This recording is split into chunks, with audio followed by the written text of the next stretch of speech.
17. May 1945, Munich, Polizeipresidium, Temporary Registration Office. 1944, office near a camp. I catalogued shipments of confiscated books. In 1954, I opened a children's reading room. The silence between both jobs is not in my CV. He writes it in pencil in a composition notebook. He signs with only a first name and an initial, Carl M. He does not show it to the military government clerk. He tucks the notebook under his jacket and steps back into a city blown open to it. Carl is 32. He studied philology in Heidelberg before the mobilizations. He failed the eyesight exam that would have made him a soldier. He was drafted into paperwork. In late 1943, a memorandum sent him to Munich. He found a desk in a requisitioned villa on the city's northern edge, near the tracks toward Dachau. The villa's cellar stored wooden crates with inked codes and foreign ex libris labels. He inventoried spines, entered titles on index cards, stamped property stamps over former owners' names. The smoke from the camp hung in certain weather. The trucks did not stop at the villa, they passed. He looked down when they passed. The mathematics of his job was neat. He checked columns. He counted shipments. He tied cards with string. The arithmetic of the city around him was ruin. By the time he wrote that line in May 1945, half of Munich lay in rubble. Bombing maps preserved in Allied intelligence summaries shade whole districts grey. Photographs taken by U.S. Army Signal Corps show a woman in a flowered dress standing on the second story of a building with no walls. A bed frame hangs over open air behind her. She grips a brick. She stares at a camera that records cataloguing of another sort. The occupying forces entered Munich on 30 April 1945. It was raining. Local police, timid in their blue uniforms, stood aside for the 7th Army convoy. The occupying authorities established curfews. They posted signs in German and English. There would be no assemblies of more than 10. The city would surrender its arms. The Gestapo would be disbanded and banned forever. The SS would be disbanded and banned forever. The party would be disbanded and banned forever. The mathematics of force had reversed in a week. The arithmetic of fear remained and shifted. Those who had words replaced weapons with stories. The first days of occupation produced a run on the narratives that would protect or destroy. I did only what was required, read one line in a deposition taken in the basement of the same building where Carl would later apply for ration cards. I was forced to join the party so I could keep feeding my family, read another. Interrogation reports in the Allied files pick up a cadence, never convinced, always coerced, caught in the machinery, merely coerced, caught in the machinery, merely a follower. The word Mitläufer would become a legal category. The rubble was a topography of labor. The women who got up at 5 and walked into the blown open grids with scarves around their hair and boots too big were called Trümmerfrauen. The municipal work lists record names and hours. The photographs show them holding hammers, passing bricks, stacking salvageable stone into neat walls across a bomb crater. They were not symbols then, they were tired. Their husbands were in prisoner cages, with numbers stamped on their dog tags, as they had once stamped books.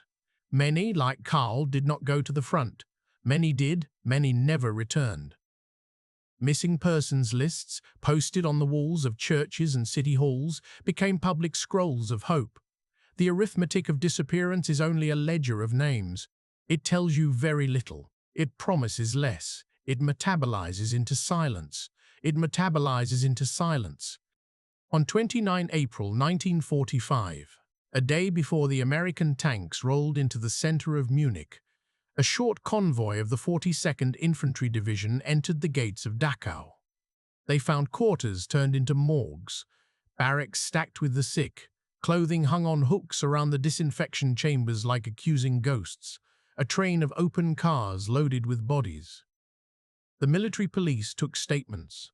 Allied medical officers began triage. One wrote that the smell was beyond description. He described it anyway in an annexed medical report that now sits in a Bundesarchiv file.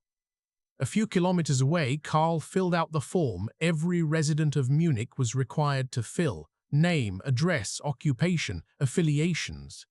In the box for party membership, he left a blank and came back to it later. The occupation was not just soldiers, it was also clerks. It was a wave of paperwork that tried to translate total collapse into a grid of understandings. The U.S. Office of Military Government for Bavaria, OMGB, collected names and claims. It published ordinances. It put guards on bridges and kept the curfew. It inventoried food stocks. It set the arithmetic of survival. Calories per day became the numbers one spoke quietly in line.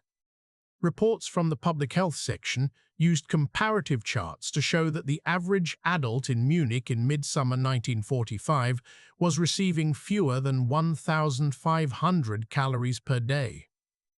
That number drops in the winter of 1946–47, the hunger winter, to well under 1,000 for many. The cold drew lines under everything. Ration cards were printed and stamped. They determined bread, fat, meat, sugar. Medical workers recorded edema and weight loss in notebooks that look like ledgers and read like a slow erasure of bodies. The mathematics of hunger was a set of cards that you carried in a damp pocket and protected with your life.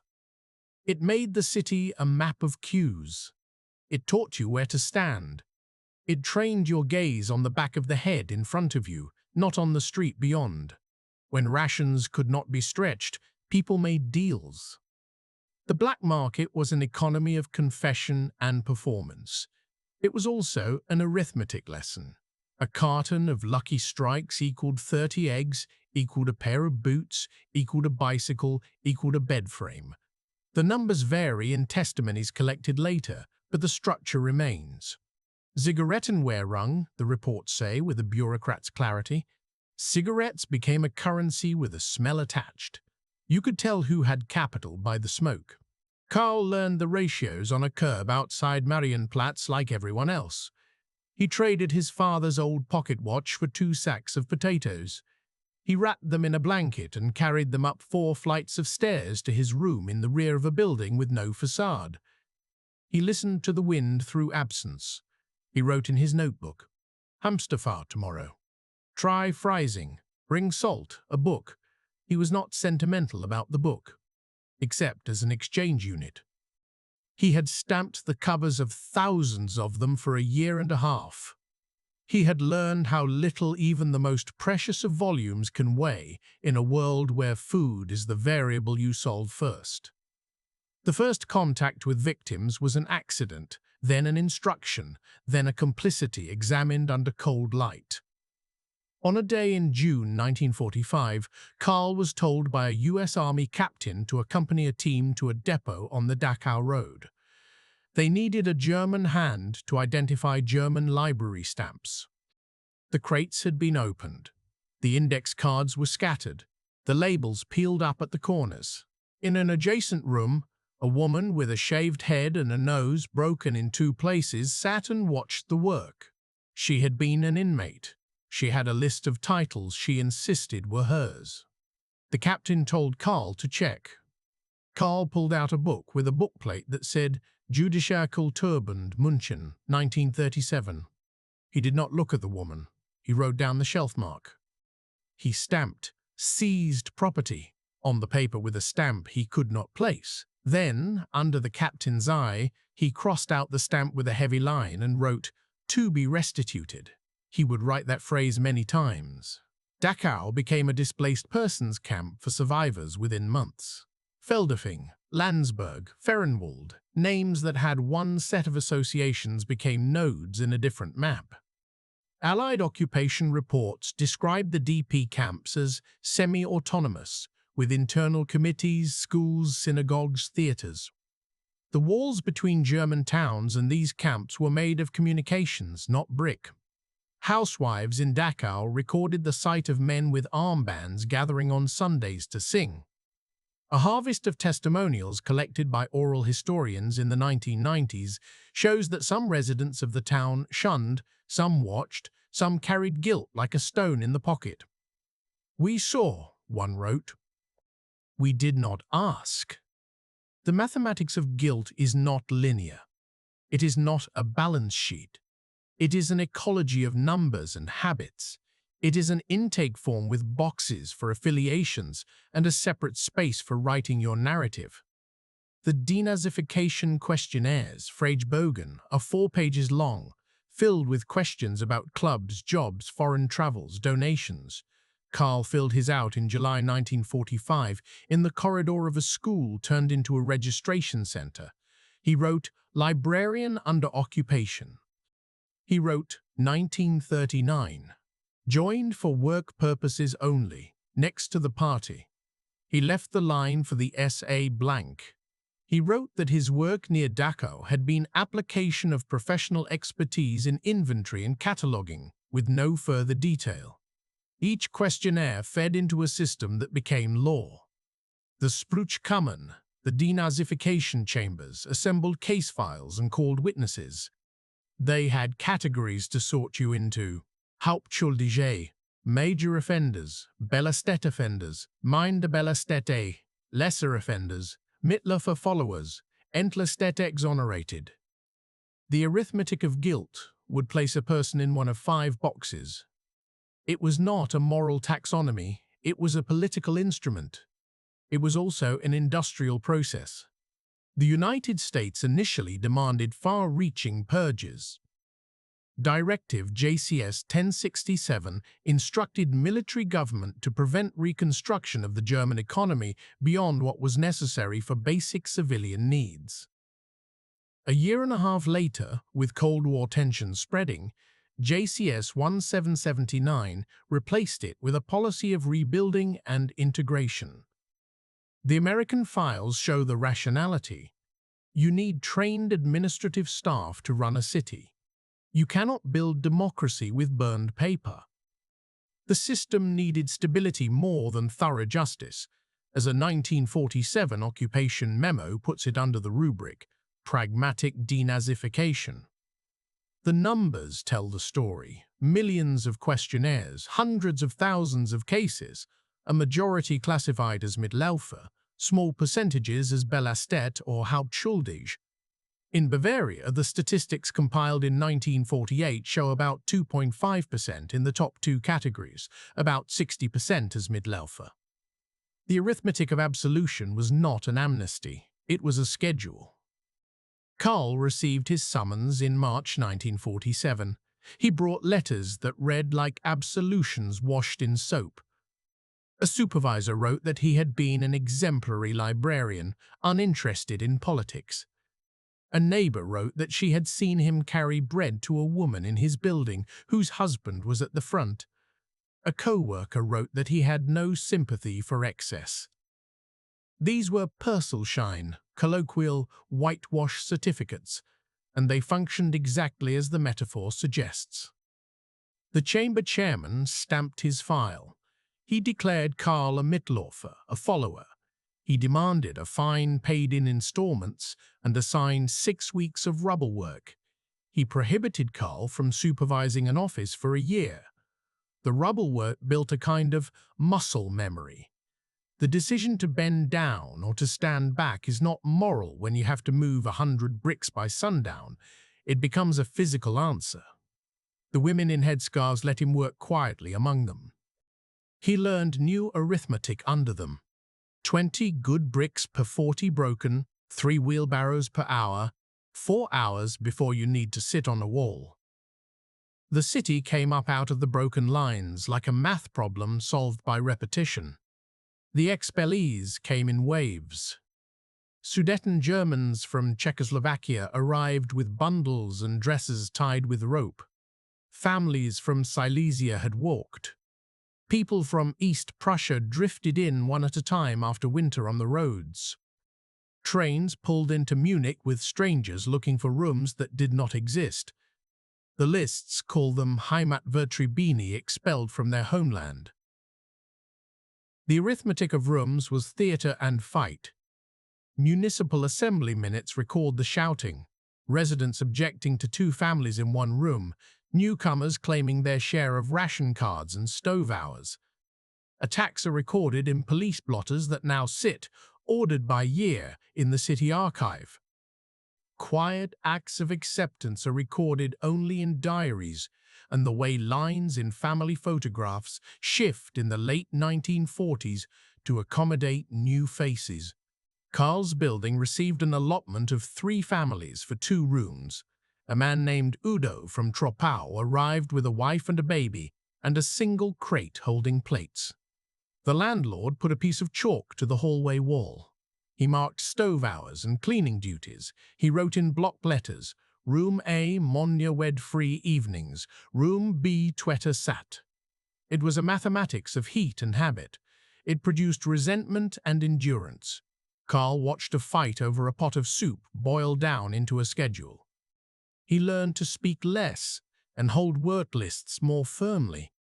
He began to notice the children in the halls. The DP camps, the expellee hostels, and the municipal shelters produced a population that would have been children anywhere but Germany in 1946. They ran in packs. They ran into the American soldiers' legs and learned the words for chocolate and gum. They took up space that could not be avoided. Karl watched a girl with hair cut short to prevent lice draw a house in chalk on a wall that had once held a painting. He watched her erase the house carefully and draw it again a few centimeters to the right. He watched her line the windows with lines for glass panes. He thought, for the first time, about a reading room. Meanwhile, the economy that had been held back by policy and incapacity began to thrum again. The Marshall Plan shipments entered through Bremen and Bremerhaven. They came in crates with stenciled letters. They were distributed according to graphs: molasses, wheat, machinery, pulp for paper. The plan was a network of ports, trains, and municipal offices. The occupation files include reports on how much flour turned into bread, how much into noodles, how much into corruption. In 1948, the currency reform demanded by economists finally landed. On 20 June 1948, the Reichsmark died. The Deutsche Mark arrived in 40 marks per person in an envelope, then additional allotments. Erhard went on the radio and lifted price controls. The shops filled their windows. Citizens slid their ration cards into drawers. The black market collapsed like a stage set. The arithmetic of scarcity changed in a day. Karl stood in front of a shop selling shoes and looked at the shoes as if they were books. Rows, varieties, sizes. He thought about inventory management and the letters on a shelf. He watched the way stock appeared and disappeared. He watched a woman fold money over itself with a gesture that looked like prayer. The absence of line was a miracle. It was also an index of something else, planning and capital. He registered for a job with the city's cultural office 2 weeks later. The Americans believed in 1948 as in 1945 that culture and education are operational lines in a democracy. They had printed booklets about re-education. They had allowed newspapers to reopen under license. They had brought in films about municipal sanitation and the U.S. Constitution. They now spread resources over libraries like seed on pitted ground. The occupation reports mentioned pilot projects, traveling libraries, bookmobiles, youth reading corners. The municipal council in Munich formed a subcommittee to rebuild the Stadtbibliothek. The minutes list names of men, most of them with older ties to the trade, many of them with files like Karl's. The committee needed workers under the age of 45 who could carry boxes, sort and catalogue, and stand in front of children without looking wary. Karl got the job because he knew how to put file cards into order under pressure. He knew how to put file cards into order under pressure. He knew how to find a book across 3 iterations of shelf number systems. The first day he reported to a rubble-studded building on the periphery. The ceiling had a hole, the windows had no glass. A British officer from a cultural section stood under a coat in the rain and chatted in slow German about American libraries. He handed Karl a pamphlet entrusted to German librarians in early 1946, titled Richtlinien für öffentliche Büchereien. The pamphlet was translated. It smelled of damp and glue. A public library is a place for all citizens, it read in a serif-ed font. It serves especially the youth. Karl ran his fingers over the pages. He thought about the crates near Dachau. He turned away. The arithmetic of restitution continued. The Jewish communities in Munich and elsewhere began the slow work of claiming property. Organizations formed. Jewish Restitution.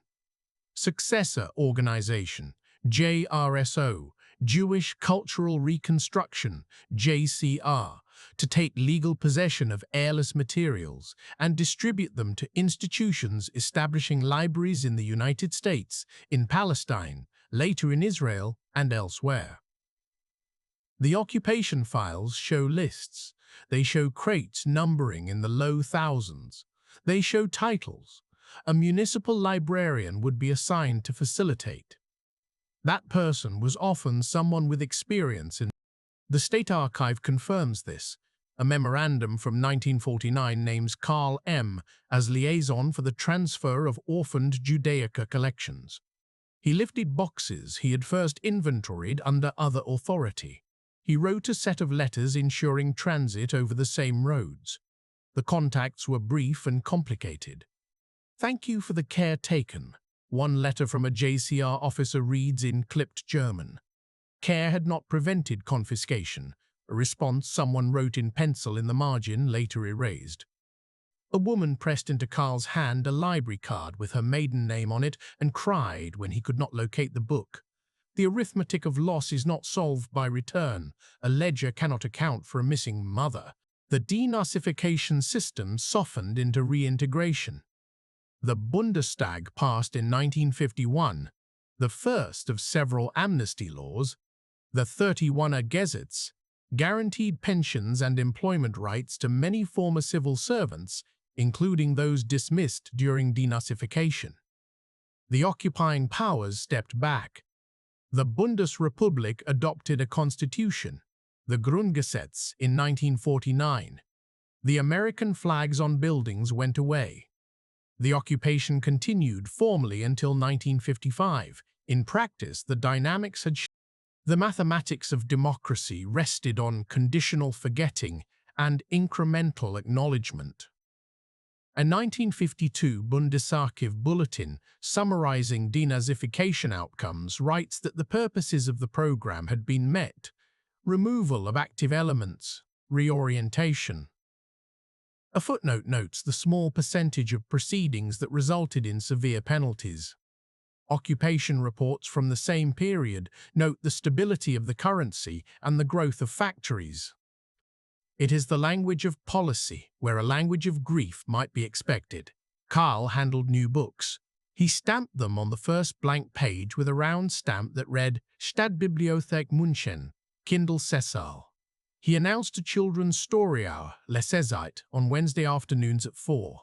He wrote a notice with large letters and taped it to the wall of the rebuilt library, a wall not plastered yet, showing the lines of cinder blocks like a vocabulary of reconstruction. Children came in from housing blocks built on the north edge of the city, where fields had been turned into new streets.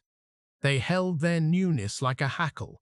He met them with a voice that did not ask for papers. In 1954, he cut a ribbon on a children's reading room. The newspaper wrote about a contribution to understanding. Photographs show him standing in a short jacket, hair receding, by a small table with 6 chairs. The chairs are painted blue. The reading room had rules. They were written on a cardboard placard in careful handwriting. No shouting, no running, no food. Return books on time. The rules were promises also. A species of contract binding the building to order. Each child signing a card promised to uphold the agreement and received, in exchange, a portion of the city not defined by scarcity or suspicion. The arithmetic of the room was simple: 20 children, 1 hour, 1 story. Then home. The newspapers did not run stories about his old office. They ran stories about rebuilding. They printed photographs of civic dignitaries whose biographies had been updated. They printed features about the Wirtschaftswunder, the economic miracle, the Volkswagen rolling off a line, the television arriving in a parlor that still had cracks in the plaster. They printed stories about bombed churches restored, wood scaffolds laced like lace. They printed stories about memory too, but waited toward the nights of 1943–1944 when British bombers rained fire on cities. Speeches at public memorials to the war dead softened names into numbers and framed the death as communal. Oral histories recorded later note how often the "we" of 1955 meant we survivors of bombing and hunger, not we inheritors of a crime. It was not exoneration. It was a distribution of attention. Schoolbooks were rewritings. They balanced a national past on a new axis. Civics books printed in 1952 in Bavaria emphasized the Grundgesetz, local governance, the danger of dictatorship in generic terms. History books devote a section to the Weimar Republic's weaknesses, a section to the war, a section to Germany's suffering under air raids and expulsion. There is a paragraph on the concentration camps. There are sometimes two. The mathematics of allocation, pages given to topics, hours per week of instruction, minutes per year, to settle the accounts of violence. Teachers wrote their own margin notes.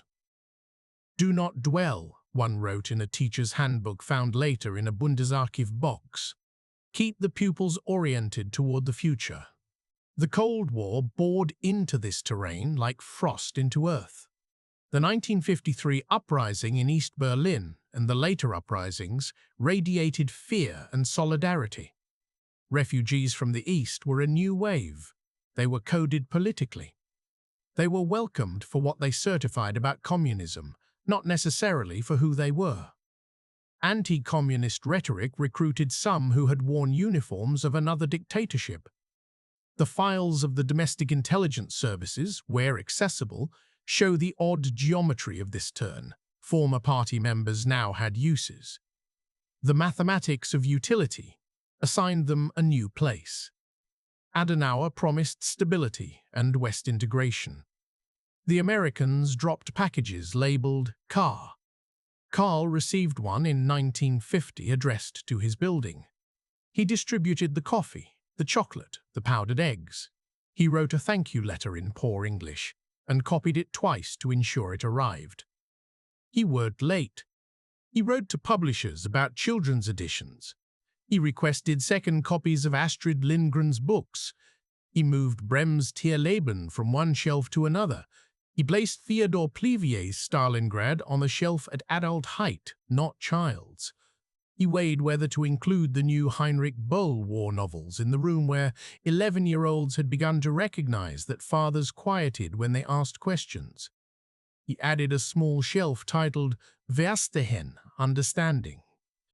He put on it a thin book with a grey cover about the camp in their city. He watched who took it. He sometimes crossed the street from the children's room to the city's main reading room just to stand among adults reading newspapers and listen to the pages move. The sound was civic. The arithmetic of this sound, the pages in unison, is complicated. But one number matters. It was now permitted. There are occupation photographs from 1945 of Germans lined up to see atrocity films required by the military government. Their faces are closed and tense. There are photographs from the early 1950s of men and women in rooms reading reports of parliamentary debates. Their faces are also concentrated. Between those sets of images is a passage, guided by fear and policy, to something that calls itself a conversation. Karl's denazification file did not vanish. It moved from an office in a school to a shelf in a courthouse, to a steel cabinet in a municipal building, to a storage stack stamped with a file number. The file included his self-description, his supervisor's letter, the stamped decision, the fine's receipt, the assignment to rubble work, and a note in 1950 indicating that he had been reinstated to full citizenship rights. An allied clerical hand had made the last note.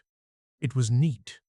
The mathematics of paper shows that ink outlasts voices. The young returned. Prisoners of war came back from the Soviet Union up through the end of the 1940s and into the mid-1950s. Heimkehrer walked into courtyards with bodies like scarecrows and eyes like lamps in fog. They presented their debrief forms. They stood in doorways and listened to babies crying who were not babies anymore. They turned on radios and listened to speeches in a careful baritone. Some wrote down things they could not say. "We did not march on foot," one writes in a letter filed in an oral history collection decades later. "We marched through the heads of our wives." The magazines wrote features about reunion. The national memory sorted facts like a librarian, sorts books, placing some volumes on the front table, some shelved in the stacks, some stored in the vault in the basement, so deep that only someone with a specific call number can find them. On a shelf near the window of the children's reading room hangs a poster printed by the Federal Agency for Civic Education. It shows a line of cars crossing a bridge.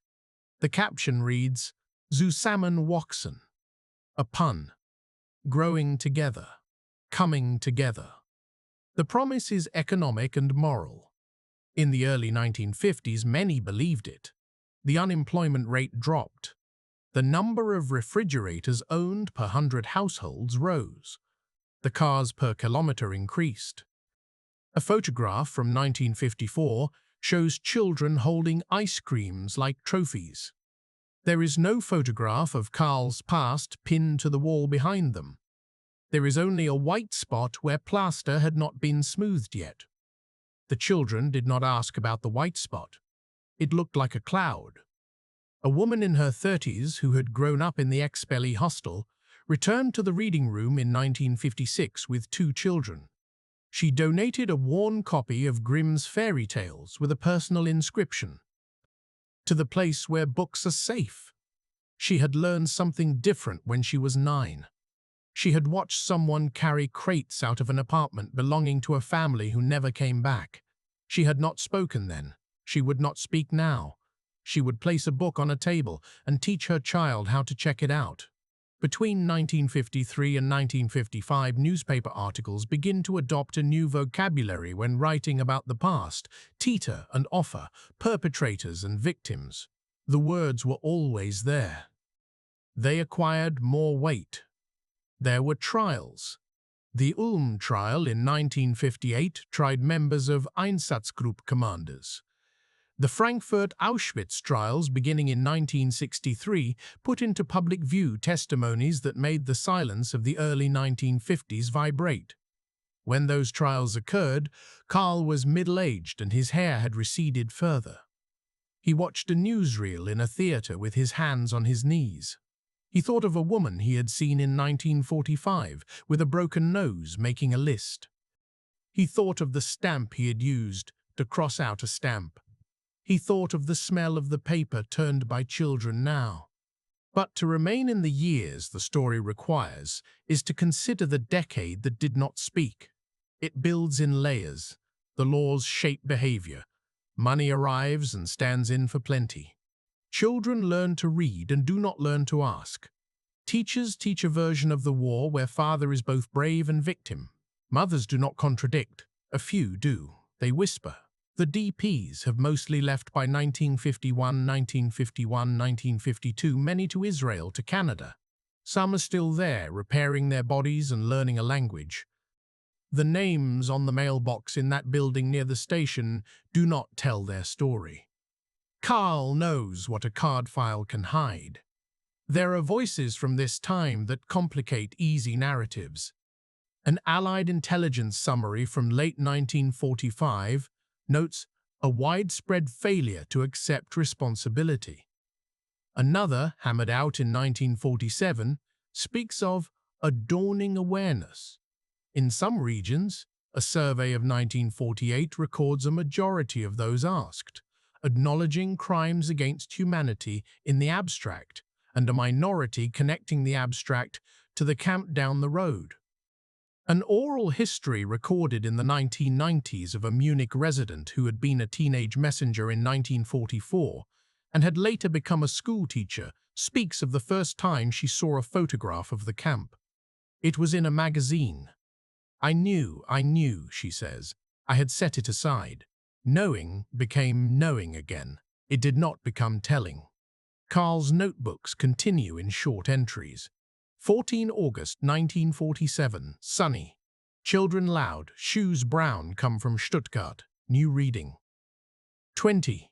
June 1948, reform, money. I think I cried. 29 September 1949, Constitution and Parliament. Radio, coffee in the office, no sugar. 15 May 1950, care. They say California, C-A-R-E. I remember a book with a bookplate of a woman from there. He lists books, he lists names of young readers. He sometimes slips a line or two that does not fit. We catalogued. The sends came at night. We ate in a back room. The smell of paste. He scratches out a line. He writes, order. The city in which he lives in 1954 is both the same and different. Geometry repeats. A building stands where a ruin had stood, but the proportions are familiar. The streetcars run on similar tracks. The bread tastes better. The garbage is removed on schedule. The gutters are clean. The ash is not so visible. The DP camps are empty, then closed. The military signs are down. The Allied jeeps are fewer. The uniforms in the beer garden are greens of the new police, blues of the transport workers, grey suits of who knows. The same faces sit at desks. The arithmetic of continuity is a page split down the middle with plus and minus signs above columns that do not cancel. Why do the same men manage the new money? Asks a student newspaper in 1952. It is a dangerous question. It does not provoke a raid now, as it would have in 1938. It provokes a letter, a meeting, a caution. A reply in the city paper writes of the danger of endless recrimination and calls the focus on yesterday's errors, a drag on today's errors, a drag on today's achievement. Carl reads the exchange and puts the paper down. He goes to work and chooses a book for children about a boy who wanders in a forest and finds a way home with stones. He omits the one about a soldier with a past. He is not wrong to choose for children. He is not entirely right. The relationship between Germans and the survivors who live close by but apart remains defined by walls you can see and walls you feel. The DP camp at Ferrenwald becomes a settlement. Later, succeedingly, it is absorbed into the town of Waldrum. A Catholic aid worker writes in an annual report of 1951 that relations between the German and Jewish populations remain strained by misunderstanding and fear. The verbs are careful.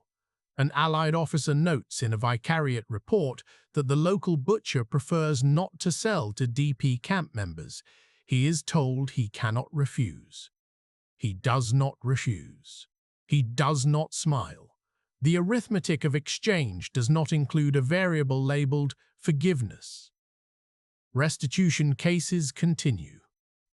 The files record names of properties and names of claimants. The GDR has its own system in the east, the FRG in the west. In Munich, the municipal legal office tracks and parcels out claims. The numbers are high and low at once. Many estates have no claimants. The city is allowed to keep the money as a trustee and then to spend it on things. A plaque later will note that some of the new books in the public library were purchased with money left by the dead. In the 1950s, there is no plaque. There are books. The children's reading room becomes a city landmark in modest ways. Schools bring classes. Photographs show a teacher with a scarf on her shoulders and a ring on her finger pointing with a pencil at a dictionary while children look on. 1990.